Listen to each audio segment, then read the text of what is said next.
ഇന്ന് ദിവസം 231. ഇന്ന് വായിക്കുന്ന വചനഭാഗങ്ങൾ ജെറമിയ അദ്ധ്യായം 8, എസെക്കിയേൽ അദ്ധ്യായം 37-38, സുഭാഷിതങ്ങൾ അദ്ധ്യായം 14, 33 മുതൽ 35 വരെ വാക്യങ്ങൾ. ജെറമിയ അദ്ധ്യായം 8. കർത്താവ് അരുളിച്ചെയ്യുന്നു, അക്കാലത്ത് യൂദാ രാജാക്കന്മാരുടെയും പ്രഭുക്കന്മാരുടെയും പുരോഹിതന്മാരുടെയും പ്രവാചകന്മാരുടെയും ജെറുസലേം നിവാസികളുടെയും അസ്ഥികൾ കല്ലറയിൽ നിന്ന് പുറത്തെടുക്കപ്പെടും. അവർ സ്നേഹിക്കുകയും ശുശ്രൂഷിക്കുകയും അന്വേഷിക്കുകയും അനുഗമിക്കുകയും ആരാധിക്കുകയും ചെയ്ത സൂര്യചന്ദ്രന്മാരുടെയും ആകാശശക്തികളുടെയും മുൻപിൽ അവ നിരത്തിവെക്കപ്പെടും. ആരും അവ ശേഖരിച്ച് സംസ്കരിക്കുകയില്ല. ചാണകം പോലെ അവ ഭൂമുഖത്ത് ചിതറിക്കിടക്കും. ദുഷിച്ച ഈ തലമുറയിൽ അവശേഷിക്കുന്നവർക്ക് ഞാൻ അവരെ ചിതറിച്ച അടിമത്തത്തിൻ്റെ നാടുകളിൽ ജീവനേക്കാൾ മരണം അഭികാമ്യമായി അനുഭവപ്പെടും. സൈന്യങ്ങളുടെ കർത്താവ് അരുളിച്ചെയ്യുന്നു, പാപവും ശിക്ഷയും. നീ അവരോട് പറയുക, കർത്താവ് അരുളിച്ചെയ്യുന്നു, വീണവൻ എഴുന്നേൽക്കുകയില്ലേ? വഴിതെറ്റിയവൻ മടങ്ങി വരാതിരിക്കുമോ? എന്തുകൊണ്ടാണ് ഈ ജനം ഒടുങ്ങാത്ത മാത്സര്യത്തോടെ മറുതലിക്കുന്നത്? വഞ്ചനയിലാണ് അവർക്ക് ആസക്തി. തിരിച്ചു വരാൻ അവർക്ക് മനസ്സില്ല. അവർ പറയുന്നത് ഞാൻ ശ്രദ്ധിച്ചു കേട്ടു. അവർ സത്യമല്ല പറഞ്ഞത്. എന്താണ് ഞാൻ ഈ ചെയ്തതെന്ന് പറഞ്ഞ് ഒരുവനും തൻ്റെ ദുഷ്ടതയെക്കുറിച്ച് അനുതപിക്കുന്നില്ല. പടക്കളത്തിലേക്ക് പായുന്ന കുതിരയെപ്പോലെ ഓരോരുത്തനും അവനവൻ്റെ വഴിക്ക് പോകുന്നു. ആകാശത്തിൽ പറക്കുന്ന ഞാറപ്പക്ഷിക്ക് പോലും അതിൻ്റെ കാലമറിയാം. മാടപ്രാവും മീവൽ പക്ഷിയും കൊക്കും തിരിച്ചു വരാനുള്ള സമയം പാലിക്കുന്നു. എൻ്റെ ജനത്തിനാകട്ടെ കർത്താവിൻ്റെ കൽപ്പന അറിഞ്ഞുകൂടാ. ഞങ്ങൾ ജ്ഞാനികളാണ്, കർത്താവിൻ്റെ നിയമം ഞങ്ങൾ അനുസരിക്കുന്നു എന്ന് നിങ്ങൾക്കെങ്ങനെ പറയാൻ കഴിയും? നിയമജ്ഞന്മാരുടെ വ്യാജമായ തൂലിക നിയമത്തെ വ്യാജമാക്കിയിരിക്കുന്നു. ജ്ഞാനികൾ ലജ്ജിതരാകും. അവർ സംഭ്രമിക്കുകയും പിടിക്കപ്പെടുകയും ചെയ്യും. കർത്താവിൻ്റെ വാക്കുകളെ അവർ നിരസിച്ചു. അവരുടെ ജ്ഞാനം കൊണ്ട് എന്തു ഫലം? അവരുടെ ഭാര്യമാരെ ഞാൻ അന്യർക്ക് കൊടുക്കും. അവരുടെ നിലങ്ങൾ കവർച്ചക്കാരെ ഏൽപ്പിക്കും. എന്തെന്നാൽ വലിയവനും ചെറിയവനും ഒന്നുപോലെ അന്യായലാഭത്തിൽ ആർത്തിപ്പോണ്ടിരിക്കുന്നു. പ്രവാചകനും പുരോഹിതനും കപടമായി പെരുമാറുന്നു. അശ്രദ്ധമായിട്ടാണ് എൻ്റെ ജനത്തിൻ്റെ മുറിവുകൾ അവർ വെച്ച് കെട്ടുന്നത്. സമാധാനമില്ലാതിരിക്കെ സമാധാനം സമാധാനമെന്ന് അവർ പറയുന്നു. മ്ലേച്ഛത പ്രവർത്തിച്ചപ്പോൾ അവർക്ക് ലജ്ജ തോന്നിയോ? ഇല്ല, ഒട്ടുമില്ല. ലജ്ജ എന്തെന്ന് അവർ മറന്നുപോയി. അതുകൊണ്ട് മറ്റുള്ളവരെ പോലെ അവരും വീണുപോകും. ഞാൻ വിധിക്കാൻ വരുന്ന ദിവസം അവർ നാശമടയും. കർത്താവ് അരുളിച്ചെയ്യുന്നു, ഞാൻ വിളവെടുക്കാൻ തീരുമാനിച്ചിരിക്കുന്നു. എന്നാൽ മുന്തിരിച്ചെടിയിൽ പഴമില്ല, അത്തിവൃക്ഷത്തിൽ കായ്കളുമില്ല, ഇല പോലും വാടിക്കൊഴിഞ്ഞു. അതിനാൽ അവരുടെ നേരെ ഞാൻ വിനാശകനെ അയക്കും. നാം എന്തിന് ഇങ്ങനെയിരിക്കുന്നു? നമുക്കൊരുമിച്ച് ഉറപ്പുള്ള നഗരങ്ങളിലേക്ക് പോകാം. അവിടെ വെച്ച് നാം നശിച്ചുകൊള്ളട്ടെ. നമ്മുടെ ദൈവമായ കർത്താവിനെതിരെ പാപം ചെയ്തതുകൊണ്ട് അവിടുന്ന് വിഷം തന്ന് നമ്മെ നശിപ്പിക്കാൻ ഉദ്ദേശിച്ചിരിക്കുകയാണ്. നമ്മൾ സമാധാനം അന്വേഷിച്ചു, ഫലമുണ്ടായില്ല. രോഗശാന്തി ആഗ്രഹിച്ചു, ലഭിച്ചതോ ഭീതി. ദാനിയേൽ അവരുടെ കുതിരകളുടെ ഫ്യൂൽക്കാരം കേൾക്കുന്നു. അവരുടെ പടക്കുതിരകളുടെ ഹേഷാരവം ദേശത്തെ കിടിലം കൊള്ളിക്കുന്നു. അവർ ദേശത്തെയും ദേശത്തുള്ള സകലതിനെയും നഗരത്തെയും നഗരവാസികളെയും സംഹരിക്കുന്നു. ഇതാ, നിങ്ങളുടെ ഇടയിലേക്ക് ഞാൻ സർപ്പങ്ങളെയും അണലികളെയും വിടുന്നു. അവയെ മേയ്ക്കാൻ നിങ്ങളെ കൊണ്ടാവില്ല. അവ നിങ്ങളെ ദംശിക്കും. കർത്താവാണ് ഇത് പറയുന്നത്. ജെറമിയായുടെ ദുഃഖം. ശമനമില്ലാത്ത ദുഃഖത്തിലാണ് ഞാൻ. കഥനഭാരം ഹൃദയത്തെ മതിക്കുന്നു. എൻ്റെ ജനത്തിൻ്റെ വിലാപം ദേശത്തെങ്ങും മാറ്റൊലി കൊള്ളുന്നത് നിങ്ങൾ കേൾക്കുന്നില്ലേ? കർത്താവ് സിയോനിൽ ഇല്ലേ? അവളുടെ രാജാവ് അവളുടെ മധ്യയില്ലേ? അവർ തങ്ങളുടെ കൊത്തുരൂപങ്ങൾ കൊണ്ടും അന്യദേവന്മാരെ കൊണ്ടും എന്തിനാണ് എന്നെ കുപിതനാക്കിയത്? വിളവെടുപ്പ് തീർന്നു, വേനൽക്കാലവും അവസാനിച്ചു. എന്നിട്ടും നാം രക്ഷപ്പെട്ടില്ല. എൻ്റെ ജനത്തിൻ്റെ മുറിവ് എൻ്റെ ഹൃദയത്തെയും വ്രണിതമാക്കുന്നു. ഞാൻ ദുഃഖിതനാണ്. ഭീതി എന്നെ ഗ്രസിച്ചിരിക്കുന്നു. ഗിലെയാദിൽ ഔഷധമില്ലേ? രോഗശാന്തി നൽകാൻ അവിടെ ഭിഷഗ്വരനില്ലേ? പിന്നെ എന്തുകൊണ്ടാണ് എൻ്റെ ജനത്തിന് രോഗശാന്തി ഉണ്ടാകാത്തത്? എസെക്കിയേൽ അധ്യായം 37. അസ്ഥികളുടെ താഴ്വര. കർത്താവിൻ്റെ കരം എൻ്റെ മേൽ വന്നു. അവിടുന്ന് തൻ്റെ ആത്മാവിനാൽ എന്നെ നയിച്ച് അസ്ഥികൾ നിറഞ്ഞ ഒരു താഴ്വരയിൽ കൊണ്ടുവന്ന് നിർത്തി. അവിടുന്ന് എന്നെ അവയുടെ ചുറ്റും നടത്തി. അവ വളരെയേറെ ഉണ്ടായിരുന്നു. അവ ഉണങ്ങി വരണ്ടിരുന്നു. അവിടുന്ന് എന്നോട് ചോദിച്ചു, മനുഷ്യപുത്ര, ഈ അസ്ഥികൾക്ക് ജീവിക്കാനാകുമോ? ഞാൻ പറഞ്ഞു, ദൈവമായ കർത്താവേ, അങ്ങേക്കറിയാമല്ലോ. അവിടുന്ന് എന്നോട് അരുളി ചെയ്തു, ഈ അസ്ഥികളോട് നീ പ്രവചിക്കുക. വരണ്ട അസ്ഥികളെ, കർത്താവിൻ്റെ വചനം ശ്രവിക്കുവിൻ എന്ന് അവയോട് പറയുക. ദൈവമായ കർത്താവ് ഈ അസ്ഥികളോട് അരുളി ചെയ്യുന്നു, ഇതാ, ഞാൻ നിങ്ങളിൽ പ്രാണൻ നിവേശിപ്പിക്കും, നിങ്ങൾ ജീവിക്കും.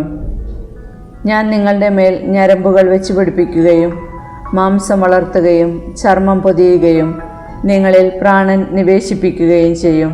നിങ്ങൾ ജീവൻ പ്രാപിക്കും. ഞാനാണ് കർത്താവെന്ന് അപ്പോൾ നിങ്ങളറിയും. എന്നോട് കൽപ്പിച്ചതുപോലെ ഞാൻ പ്രവചിച്ചു. ഞാൻ പ്രവചിച്ചപ്പോൾ ഒരു ശബ്ദമുണ്ടായി, ഒരു കിരികിര ശബ്ദം. വേർപെട്ടുപോയ അസ്ഥികൾ തമ്മിൽ ചേർന്നു. ഞാൻ നോക്കിയപ്പോൾ ഞരമ്പും മാംസവും അവയുടെ മേൽ വന്നിരുന്നു. ചർമ്മം അവയെ പൊതിഞ്ഞിരുന്നു, എന്നാൽ അവയ്ക്ക് പ്രാണനുണ്ടായിരുന്നില്ല. അവിടുന്ന് എന്നോട് അരുളി ചെയ്തു, മനുഷ്യപുത്ര, ജീവശ്വാസത്തോട് പ്രവചിക്കുക. മനുഷ്യപുത്ര, ജീവശ്വാസത്തോട് പറയുക, ദൈവമായ കർത്താവ് അരുളി ചെയ്യുന്നു, ജീവശ്വാസമേ, നീ 4 വായുക്കളിൽ നിന്ന് വന്ന് ഈ നിഹതന്മാരുടെ മേൽ വീശുക. അവർക്ക് ജീവനുണ്ടാകട്ടെ. അവിടുന്ന് കൽപ്പിച്ചതുപോലെ ഞാൻ പ്രവചിച്ചു. അപ്പോൾ ജീവശ്വാസം അവരിൽ പ്രവേശിച്ചു. അവർ ജീവൻ പ്രാപിച്ചു. വളരെ വലിയ ഒരു സൈന്യം പോലെ അവർ എഴുന്നേറ്റ് നിന്നു. അവിടുന്ന് എന്നോട് അരുളി ചെയ്തു, മനുഷ്യപുത്ര, ഈ അസ്ഥികൾ ഇസ്രായേൽ ഭവനം മുഴുവനുമാണ്. ഞങ്ങളുടെ അസ്ഥികൾ വരണ്ടിരിക്കുന്നു, പ്രതീക്ഷ നശിച്ചിരിക്കുന്നു, ഞങ്ങൾ തീർത്തും പര്യക്തരായിരിക്കുന്നു എന്ന് അവർ പറയുന്നു. ആകയാൽ അവരോട് പ്രവചിക്കുക, ദൈവമായ കർത്താവ് അരുളി ചെയ്യുന്നു, എൻ്റെ ജനമേ, ഞാൻ കല്ലറകൾ തുറന്ന് നിങ്ങളെ ഉയർത്തും. ഇസ്രായേൽ ദേശത്തേക്ക് ഞാൻ നിങ്ങളെ തിരികെ കൊണ്ടുവരും. എൻ്റെ ജനമേ, കല്ലറകൾ തുറന്ന് നിങ്ങളെ ഞാൻ ഉയർത്തുമ്പോൾ ഞാനാണ് കർത്താവെന്ന് നിങ്ങളറിയും. എൻ്റെ ആത്മാവിനെ ഞാൻ നിങ്ങളിൽ നിവേശിപ്പിക്കും. നിങ്ങൾ ജീവിക്കും. ഞാൻ നിങ്ങളെ നിങ്ങളുടെ സ്വന്തം ദേശത്ത് വസിപ്പിക്കും. കർത്താവായ ഞാനാണ് ഇത് പറഞ്ഞതെന്നും പ്രവർത്തിച്ചതെന്നും അപ്പോൾ നിങ്ങളറിയും. കർത്താവ് അരുളി ചെയ്യുന്നു. 2 വടികൾ. കർത്താവ് എന്നോട് അരുളി ചെയ്തു, മനുഷ്യപുത്ര, ഒരു വടിയെടുത്ത് അതിൽ യൂദായ്ക്കും അവനോട് ബന്ധപ്പെട്ട ഇസ്രായേൽ സന്തതികൾക്കും എന്ന് എഴുതുക. വേറൊരു വടിയെടുത്ത് അതിൽ എഫ്രായിമിൻ്റെ വടിയായ ജോസഫിനോടും അവനോട് ബന്ധപ്പെട്ട ഇസ്രായേൽ ജനം മുഴുവനും എന്നെഴുതുക. ഒന്നായി തീരത്തക്ക വിധം അവൻ്റെ കയ്യിൽ ചേർത്ത് പിടിക്കുക. ഇതുകൊണ്ട് നീ എന്താണ് ഉദ്ദേശിക്കുന്നതെന്ന് ഞങ്ങൾക്ക് കാണിച്ചു തരില്ലേ എന്ന് ജനം നിന്നോട് ചോദിക്കും. അപ്പോൾ അവരോട് പറയുക, ദൈവമായ കർത്താവ് അരുളി ചെയ്യുന്നു, ജോസഫിൻ്റെയും അവനോട് ബന്ധപ്പെട്ട ഇസ്രായേൽ ഗോത്രങ്ങളുടെയും വടി എഫ്രായിമിൻ്റെ കയ്യിലുള്ളത് തന്നെ ഞാൻ എടുക്കാൻ പോകുന്നു. അതെടുത്ത് യൂദായുടെ വടിയോട് ചേർത്ത് ഒറ്റ വടി പോലെ പിടിക്കും. അവ എൻ്റെ കയ്യിൽ ഒന്നായി തീരുകയും ചെയ്യും. നീ എഴുതിയ ആ വടികൾ അവർ കാണുകെ പിടിച്ചുകൊണ്ട് അവരോട് പറയുക, ദൈവമായ കർത്താവ് അരുളി ചെയ്യുന്നു, ഇതാ, ചിതറിപ്പോയിരിക്കുന്ന ജനതകളുടെ ഇടയിൽ നിന്ന് ഇസ്രായേൽ ജനത്തെ ഞാൻ കൊണ്ടുവരും. എല്ലാ ദിക്കുകളിൽ നിന്ന് ഞാൻ അവരെ ഒന്നിച്ചു കൂട്ടി സ്വദേശത്തേക്ക് കൊണ്ടുവരും. സ്വദേശത്ത് ഇസ്രായേലിൻ്റെ മലകളിൽ ഞാൻ അവരെ ഒരൊറ്റ ജനതയാക്കും. ഒരു രാജാവ് അവരുടെ മേൽ ഭരണം നടത്തും. ഇനിയൊരിക്കലും അവർ 2 ജനതകളായിരിക്കുകയില്ല, 2 രാജ്യങ്ങളായി ഭിന്നിച്ചു നിൽക്കുകയുമില്ല. തങ്ങളുടെ വിഗ്രഹങ്ങളാലോ മ്ലേച്ഛപ്രവൃത്തികളാലോ മറ്റേതെങ്കിലും അപരാധങ്ങളാലോ അവർ മേലിൽ തങ്ങളെ തന്നെ മലിനപ്പെടുത്തുകയില്ല. അവർ പാപം ചെയ്ത എല്ലാ വസതികളിലും നിന്ന് അവരെ ഞാൻ രക്ഷിച്ച് നിർമ്മലരാക്കും. അങ്ങനെ അവർ എൻ്റെ ജനവും ഞാൻ അവരുടെ ദൈവവുമായിരിക്കും. എൻ്റെ ദാസനായ ദാവീദ് അവർക്ക് രാജാവായിരിക്കും. അവർക്കെല്ലാം കൂടി ഒരിടയനെ ഉണ്ടായിരിക്കുകയുള്ളൂ. അവർ എൻ്റെ നിയമങ്ങൾ അനുസരിക്കുകയും കൽപ്പനകൾ ശ്രദ്ധാപൂർവം പാലിക്കുകയും ചെയ്യും. ഞാൻ എൻ്റെ ദാസനായ യാക്കോബിന് കൊടുത്തതും നിങ്ങളുടെ പിതാക്കന്മാർ അധിവസിച്ചതുമായ ദേശത്ത് അവർ വസിക്കും. അവരും അവരുടെ സന്തതി പരമ്പരയും ആ ദേശത്ത് നിത്യമായി വസിക്കും. എൻ്റെ ദാസനായ ദാവീദ് എന്നേക്കും അവരുടെ രാജാവായിരിക്കും. സമാധാനത്തിൻ്റെ ഒരു ഉടമ്പടി അവരുമായി ഞാൻ ഉണ്ടാക്കും. അത് നിത്യമായ ഉടമ്പടിയായിരിക്കും. അവരെ ഞാൻ അനുഗ്രഹിക്കുകയും വർദ്ധിപ്പിക്കുകയും ചെയ്യും. അവരുടെ മധ്യേ എൻ്റെ ആലയം ഞാൻ എന്നേക്കുമായി സ്ഥാപിക്കും. എൻ്റെ വാസസ്ഥലം അവരുടെ മധ്യയായിരിക്കും.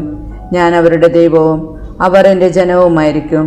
എൻ്റെ ആലയം അവരുടെ മധ്യേ നിത്യമായി സ്ഥിതി ചെയ്യുമ്പോൾ ഇസ്രായേലിനെ വിശദീകരിക്കുന്ന കർത്താവ് ഞാനാണെന്ന് ജനതകൾ അറിയും. എസെക്കിയേൽ അധ്യായം 38. ഗോഗിനെതിരെ.